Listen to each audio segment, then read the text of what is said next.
Usap-usapan ngayon sa social media ang star-studded photo na ibinahagi ni Kapuso Primetime King, Amazing Earth at Family Feud host na si Dingdong Dantes, kasama ang kapwa showbiz royalties ng bansa.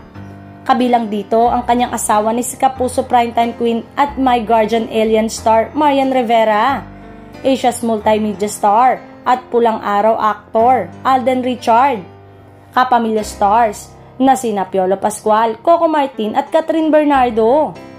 Ang naturang larawan ay kinunan sa 72 Famas Award Night nitong Linggo, May 26.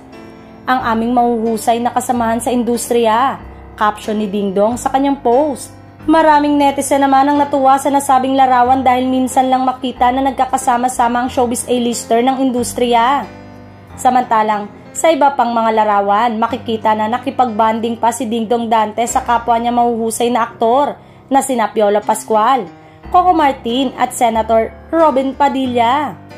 Makikita rin na reunited si Marian Rivera at actress na si Catherine Bernardo na gumanap noon bilang kanyang young version na Batang Jenny sa Philippine adaptation na Endless Love sa GMA.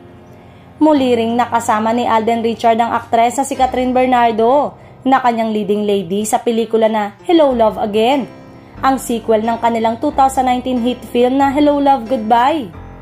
Sa nasabing award night, inuwi ni Dingdong at Marian ang bida sa Taquilla Award para sa kanilang pelikulang Rewind. Tinanghal naman bilang Best Actress si Catherine Bernardo habang Best Actor naman si Piolo Pascual para sa kanyang pagganap sa Malyari, at ang actor-politician na si Alfred Vargas para naman sa kanyang performance sa Pieta.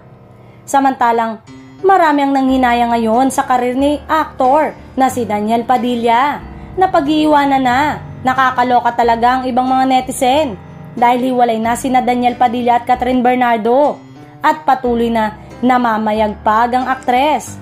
Iniintrigang napag-iwanan nito ang ex-boyfriend.